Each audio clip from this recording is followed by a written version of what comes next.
Muy bien, vamos a explicar lo que es la teoría y el flujo general de un Smart Table. Esto básicamente sigue un flujo que va de ambos lados. Lo podemos observar de esta manera. Tenemos lo que es el frontend, el JSON, el backend y lo que es la base de datos. Estas cuestiones van a avanzar en ambas vías. ¿A qué nos referimos con esto? Que del front-end va a viajar hacia el JSON, del JSON va a viajar hacia el backend y del backend va a viajar a la base de datos. Pero esto no va a ser en una sola vía, esto también va a ir a la inversa. De la base de datos va a viajar hacia el backend, del backend va a viajar hacia el JSON y del JSON va a viajar hacia el front-end. Para construir un Smart Table o lo que sería una tabla inteligente con un buscador en tiempo real, tenemos que separar por completo los elementos de lo que serían el front-end y el back-end. Pero separarlos no quiere decir que los vas a desconectar. Pongamos un ejemplo. Supongamos que nosotros tenemos un cliente, una página web y necesitamos que el Java, lo que sería la programación del código, pueda llevar esa información al cliente, a lo que sería la página web. No importa realmente el idioma que hablen, se va a utilizar lo que sería un traductor universal, lo que sería el JSON. Ahorita lo veremos con más a fondo qué es el JSON, pero se denomina JavaScript Object Notation. Que veremos como una forma de reemplazar el texto de información para poder determinar cuáles son algunas etiquetas o cuál es alguna información en forma de reemplazar el XML. El JSON como tal solamente es un formato de texto ligero, organizado, donde vamos a ocupar lo que serían llaves, vamos a ocupar corchetes para poder determinar la información y que cualquier sistema pueda leer fácilmente este texto. Entonces vamos a analizar lo que es una API primero que nada. En este caso el texto, como ya lo hemos revisado, API significa Application Programming Interface o interfaz de aplicación del programa. ¿Qué es una API como tal? Una API es un conjunto de reglas y definiciones que va a permitir que dos piezas de software se comuniquen entre sí. Entonces, si tenemos un programa y queremos que se comunique con el otro programa, el intermediario va a ser esta API. De modo que si tú quieres iniciar sesión con tu cuenta de Google para una página o un blog, pues estamos haciendo que se comuniquen dos programas de información. No quiere decir como tal que eso se utilice con un API, pero es para determinar la idea. En nuestro caso, nosotros vamos a crear lo que sería una API REST en lo que sería la programación de Java. Esto va a funcionar como el puente, las fechas que hayamos visualizado, que va a exponer nuestros datos de Oracle hacia el Internet de forma segura mientras ocupamos una URL específica o lo que sería un endpoint. Esto para que el frontend pueda consumirlos. Si esto no tiene mucho sentido, no se preocupen, no es algo tan complicado, pero ¿qué significa? Supongamos que tú eres una persona que hizo una reservación en un restaurante. ¿Ah? Tenemos un restaurante, un lugar donde tú tienes una reservación de 4 personas. Ahora, tienes una mesa para 4 personas, pero ¿qué sucede? Que tú quieres cambiar la reservación de 4 personas a 6 personas. Así que tú vas a tratar de comunicarte por teléfono con el restaurante para que se haga la asignación. Y una persona va a revisar lo que sería la capacidad de las mesas, o sea, si hay una disponibilidad de mesas o si hay una disponibilidad de asientos. E incluso una cuestión más complicada si hay una disponibilidad de personal, porque un restaurante también funciona con cierto personal. ¿Cuántos meseros va a haber? ¿Cuánto personal de cocina van a tener disponible? Si hay mesas disponibles o si hay más lugares. Entonces, imagina que tú tienes que revisar manualmente la cantidad del staff que va a tener el restaurante, la cantidad de mesas y otras personas ya hicieron una reservación y va a ser algo caótico. Entonces, tú lo que haces es comunicarte con un representante del restaurante y este representante va a revisar lo que es la información para decirte si podemos agregar 2 asientos más o sabes qué, vamos a cambiar todo a una mesa más larga y te vamos a cambiar el lugar, pero se va a cumplir tu reservación. Esencialmente eso es una API. La persona que está checando la información del restaurante es lo que va a permitir esa conexión y ese puente entre tú y los recursos del restaurante. Esa es la función total que va a tener una API como tal, esa conexión y ese puente de información. Ahora vamos a revisar qué es JSON. JSON o como vemos el nombre, JavaScript Object Notation, que ya lo habíamos visualizado, es una forma de texto ligero para intercambio de datos. Realmente es algo universal y es algo un poquito más fácil que el Markdown Notation para que pueda ser más fluida el pase de información. El JSON como tal es universal, significa que es independiente del lenguaje de programación, lo puedes ocupar sin importar si estás ocupando Java o no estás ocupando Java.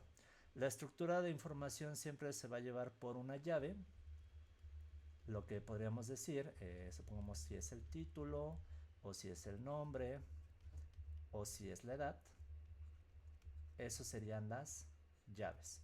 Y las llaves van a tener un valor. En este caso, si el título, pues vamos a ver título tutorial. Si el nombre vamos a ver Leonardo. Si es la edad va a ser 35 años. Ese esencialmente es la forma en la que estableceríamos la información o la estructura. Es simplemente pares de información para que podamos relacionar los datos. Por ejemplo, si nosotros quisiéramos establecer un libro, el libro como tal va a llevar lo que sería un título, que en este caso el título supongamos es Drácula. Ahora, ¿cuál es el autor? El autor que sería Bram Stoker. Bram Stoker.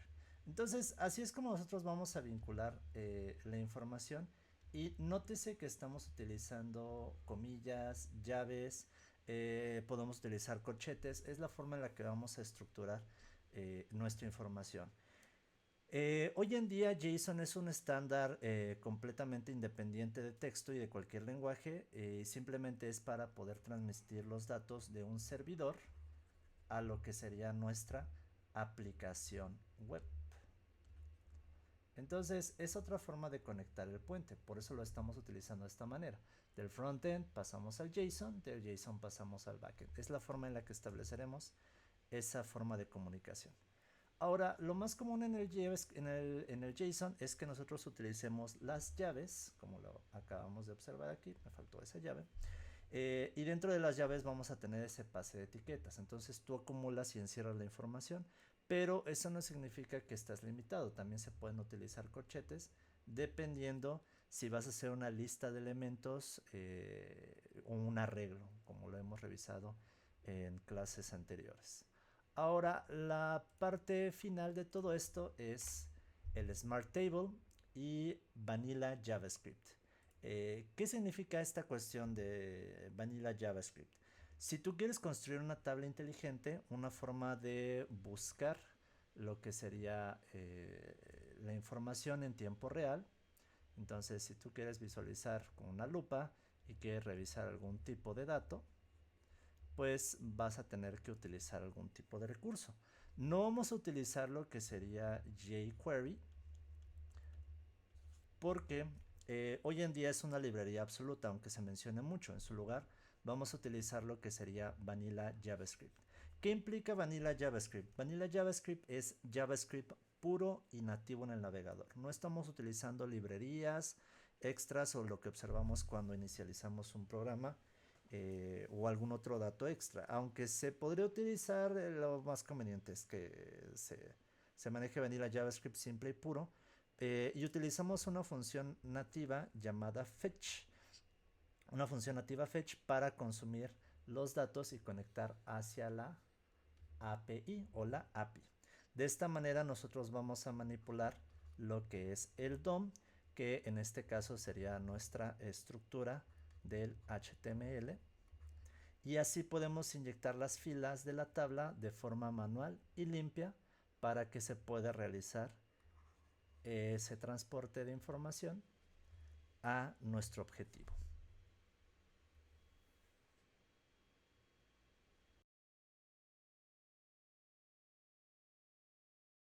Vamos a empezar por crear nuestro proyecto.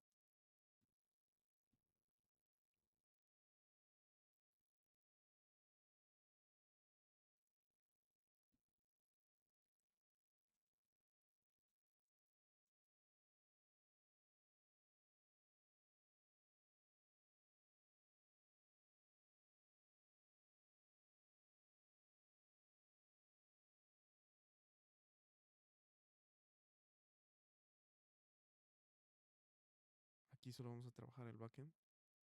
Entonces esto lo podemos borrar. Eso también. Para este proyecto vamos a ocupar una base de datos en Oracle. Para ello necesitamos descargar ciertas dependencias.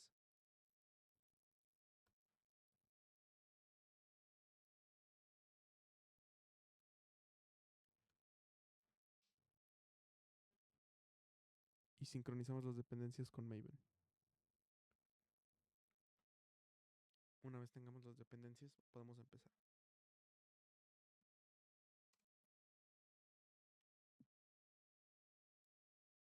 Vamos a empezar por crear la URL virtual.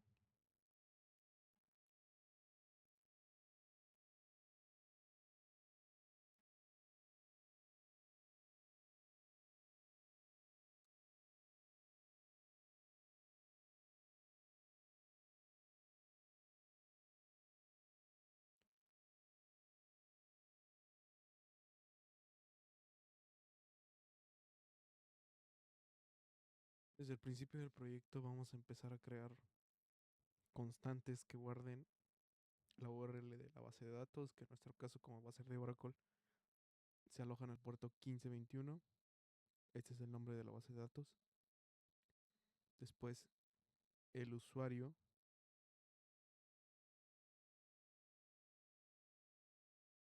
Vamos a poner la contraseña. Esto para no tener que estar haciendo todo esto cada vez que queremos hacer la conexión. Solamente vamos a tomar las constantes y las vamos a reutilizar.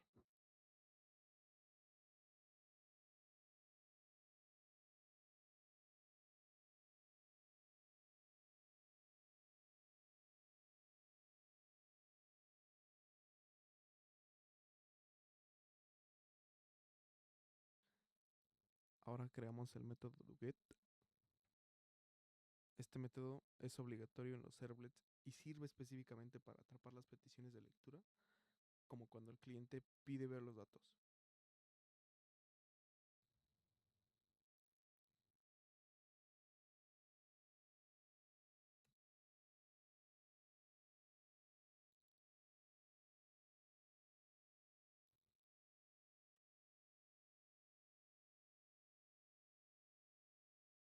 Después que creamos el método, vamos a pegar todo esto.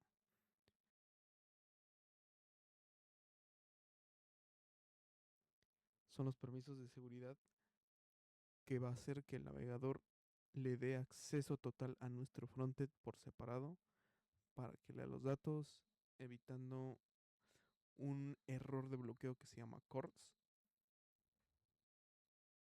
Con esta línea le decimos a Java que no devuelva una página web HTML, sino que devuelva únicamente el texto en formato JSON.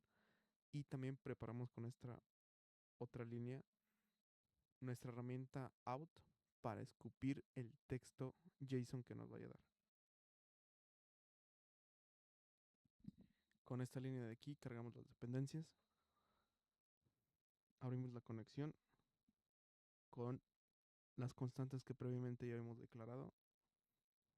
Después que tengamos la conexión, vamos preparando la consulta. Esto de aquí es como si fuera un select nada más. Y esto de aquí es para lanzar la búsqueda y guardar todas las filas. Después todos los datos los vamos a transformar en formato JSON. Hacemos un ciclo para mandar cada dato.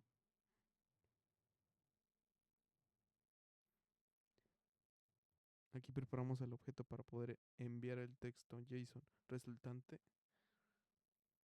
Con esta línea de aquí mandamos los datos. Cerramos las conexiones. Con esto ya tendríamos nuestra API REST lista para poder enviar y recibir consultas SQL. Una vez que tengamos todo listo, corremos nuestro servidor.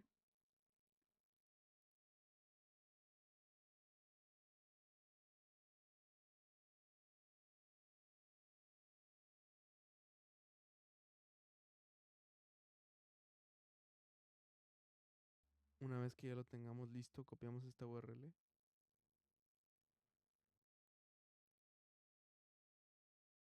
y la guardamos. Pasando al frontend, lo primero que hacemos es declarar un arreglo vacío. Luego usamos este evento para que al instante de que el usuario abra la página, nuestro código se ejecute. En el fetch colocaremos la URL de nuestra API. En nuestro caso, lo que nos arrojó al ejecutar el servidor fue esta URL. Pero todavía nos falta la URL virtual que creamos en nuestro servlet. En este caso sería API libros. Esto iría después. Después esta línea de aquí va a mandar la respuesta en formato JSON para que podamos leerlo. Después con esta línea tomamos esos datos, los guarda en nuestra variable global y llama a nuestra función para dibujar la tabla. En la función lo primero que hacemos es capturar el contenedor vacío de nuestro HTML usando su ID. Después, muy importante, tenemos que limpiarlo poniendo comillas vacías, así evitamos que los datos se dupliquen cada vez que volvamos a hacer una consulta. Con este ciclo for each vamos a dibujar toda la tabla en nuestro HTML.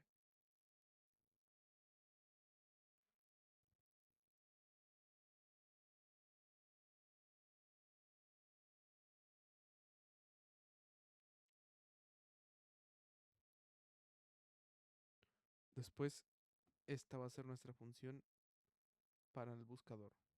Esta función tiene que ir revisando dato por dato para que nos devuelva todos los datos que coincidan con lo que el usuario escribió. Al final mandamos la nueva lista a la función que va a dibujar todas las tablas en el HTML. Con esto ya tendríamos finalizado todo. Solamente tendríamos que empezar a hacer las consultas y a testear todo.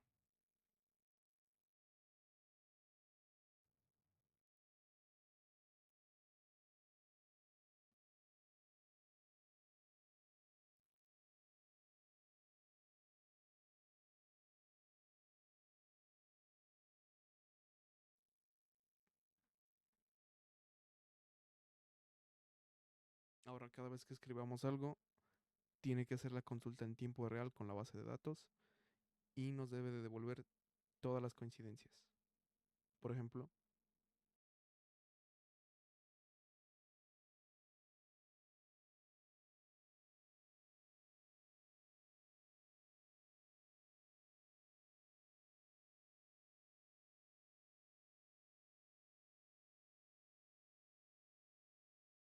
este es el objetivo de una Smart Table: hacer las consultas en tiempo real y con el menor tiempo de retraso posible.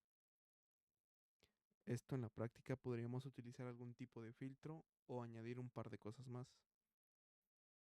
Esto ya dependería de la necesidad de cada uno. También esto nos ayuda a no tener algún tipo de error con la caché. y a tener mayor escalabilidad, ya que el frontend y el backend son muy independientes entre sí. Si nosotros cambiamos algo de el frontend, el backend como esa parte no va a tener ningún problema. Para cerrar este video sobre las Smart Tables en jQuery, quiero explicar por qué es muchísimo mejor organizar el proyecto de esta manera o de esta forma, por si a alguien no le haya quedado claro todavía, en pocas palabras.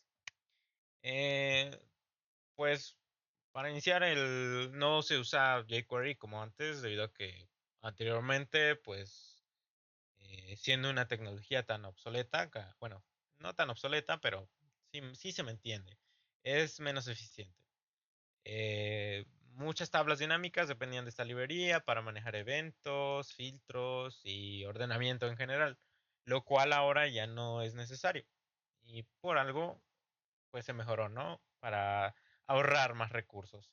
Esto haciéndolo más eficiente, más útil sin necesitar tantas herramientas externas al sistema puro que podríamos armar con la Smart Table.